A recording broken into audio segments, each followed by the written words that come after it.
What's going on, guys? Thank you for tuning back into another video with Endless Garage. Today we have a bunch of maintenance going down on the M4. The main thing we're doing is the valve cover, which we have right here. Take a look, guys. Valve cover, brand new BMW. For valve cover, you have to do OEM, and what happened here is that my valve cover started leaking from the turbo side, which is the most common side for the valve cover to actually leak. So yeah, so this started leaking about a week ago. It wasn't leaking for long. I almost didn't drive it after it started leaking, so I should not have too big of a mess to clean up. Alright, before we get started, I thought it would be best to run through all of the parts that we're installing on the car. So as you can see here, this is a Delphi, I don't know how you're supposed to say it, but focus, there we go. Ignition coil, that's the part number. This is good for any M4. These are NGK 97506 spark plugs. So these ones are for tuned cars, and they're supposed to be gapped to a certain measurement, which is 0.022. So I will be doing that as well. This is an EU5 injector. So I run the EU5s from the F10 M5, but most M4s come with EU6s. So I'm going to be putting these injectors in, and whenever you do injectors, always got to be sure to get the injector seals. They're called decoupling elements. And I already showed you guys the valve cover. This comes with its own seal, pre-installed. So there are bolts in here, but they're all captive, so they stay in their locations. And yeah, so we're pretty much ready to start taking everything apart and getting this thing opened up. Let's do it.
Alright guys, so as you see here, everything is exposed now. You can actually see the valve cover and all of the components that are right on top of it. All of the stuff that we removed, there's you know, obviously significant amounts of parts that are coming off. So as you can see, all of those parts is what it took to get to this point. So now what we have to do is, I think I need to move the intercooler, the top mount, out of the way a little bit. And I'm gonna start getting at all of these accessories.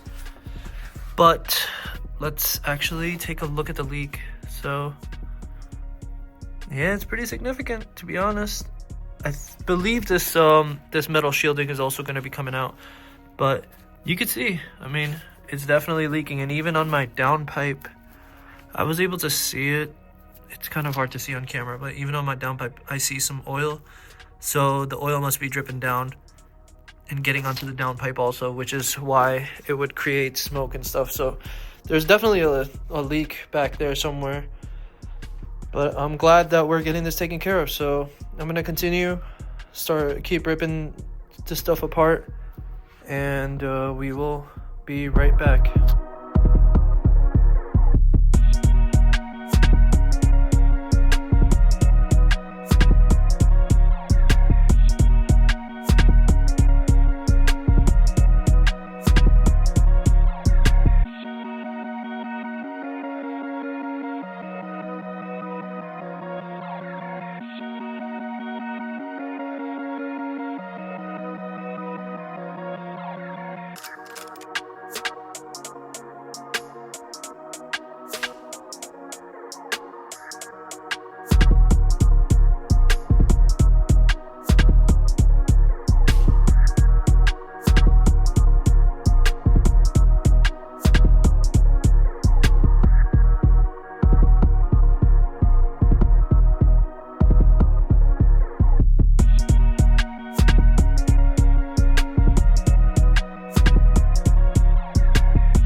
Alright, so we have the valve cover off the car.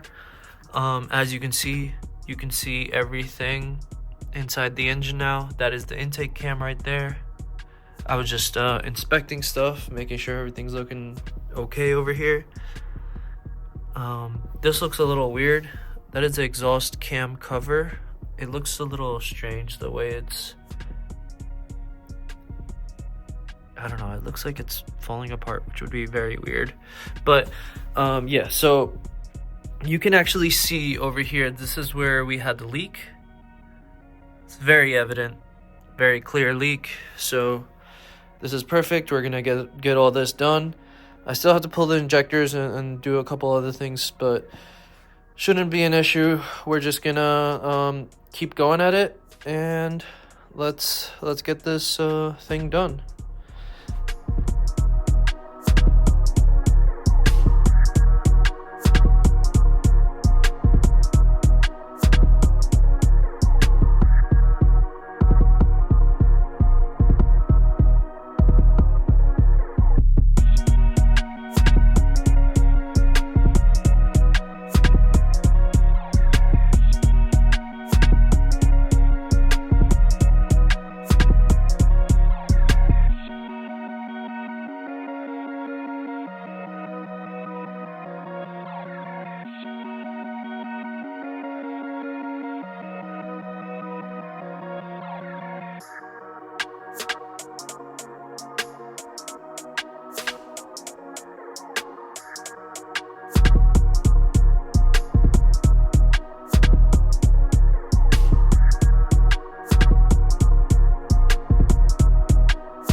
All right, so we are finally back.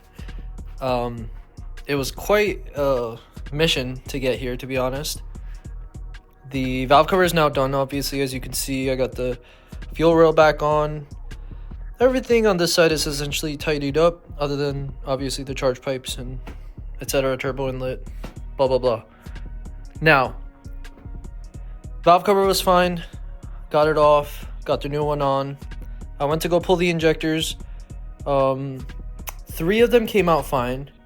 3 of them left these little things back. So actually what happened is that the injector seals, I actually already put the new injector seals in the car, so I can't show you. But the injector seals is 3 parts. It's this piece that goes in between that, and then this piece right on top. So it's kind of sandwiched together. Is these 3 pieces sandwiched together. So as you can see, there is these 3 pieces sandwiched together. That's the injector seal. Normally it's not an issue. However, unfortunately, the injector seals got stuck inside, so I had to end up kind of prying these out, which is why they are very, very destroyed. And this thing will not focus. I am sorry. So as you see, very destroyed because I actually had to pry them out. Not ideal, but you know what? We got them out. That literally added probably 2 hours to the job. Unfortunate, but it happens. So we got all that done. The spark plugs were gapped and installed. The injectors were put in. I have all the numbers written down. They do need to be coated with ISTA. I'm not really going to be showing that in the video, but if you guys want to see more coating things, let me know. They're going to be coated in with ISTA. They're EU5 injectors, and that's it for the injectors. Ignition coils were also replaced, so you can see we are looking good. New valve cover looks beautiful. New things always look nice. Nice and fresh. PCV, brand new, won't fail on me. And oh, last thing, I learned my Crankhub isn't done. So there's a certain shop, I'm not going to name names yet, but they said they did my Crankhub. I asked. It was part of it's a little difficult to explain, so I'm not going to go into the details, but they were supposed to do my Crankhub. They did not do it. Now, unfortunately, that is a whole new mess now. So I am going next week to do my rod bearings, so I have to rip all this apart again and do the Crankhub. So we are going to be doing the Crankhub next week with the rod bearings, and hopefully all of that goes well and my motor issues are solved. But yeah, so unfortunately found out that my Crankhub wasn't done either. So anybody who says these things blow up, I ran full E. I've had the car tuned for 44,000 miles now. Stage 2 tune. I ran E half the time. Apparently stock crank hub. I do have a crank bolt capture, so that usually helps, obviously. But yeah, so no crank hub done. It's unfortunate to find out, but it is what it is. So yeah, I'm gonna essentially button the rest of this back up. We gotta coat it, and then I can start the car and make sure nothing's leaking, everything's happy, and we can be done with this, because this has been a little bit of a pain. And then it was also pretty frustrating to see the fact that the crank hub wasn't done, and I've been beating the piss out of this car. If anybody knows me personally, you know I don't drive this thing easy. I'm always beating on it, and it has taken it. So S55, not too bad, except, well, you know, there's always some issues. Can't have a car like this and not have some problems. Just look at her, come on. But yeah, so I'm excited to drive this thing. I actually haven't been driving it much, and she needs a little clean, but nothing too crazy. So yeah, I am gonna go ahead and continue on now, and I'll just throw the time lapse up so you guys can watch me just slap this thing back together real quick. So yeah.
And just like that, the car is back together. There we go. Final product looks great. Everything went back together perfectly, so we should be good. So now next step is going to be coat the car real quick, and we can essentially start the car up after that. That's the only thing I'm waiting for. Everything is tightened up, perfect. And we will now go ahead and do the coating, and we will go from there.